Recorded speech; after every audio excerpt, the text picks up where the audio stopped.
In this video, I will show you how to increase frames per second in Roblox Mobile.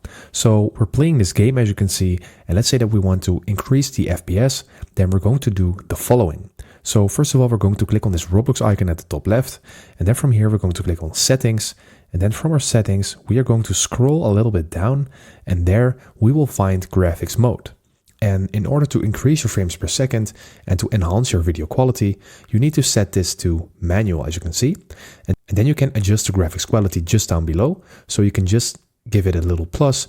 And once you have it increased like this, you will increase the frames per second. So this way, your graphics will be better on Roblox. So that is something that you can see immediately right now. So this is how you do it. This also means that your game might lag even more and that it costs more energy for your device to run. But anyway, this is how you do it. I hope this video helped you out. Please leave a like and consider subscribing, and then I see you in the next one.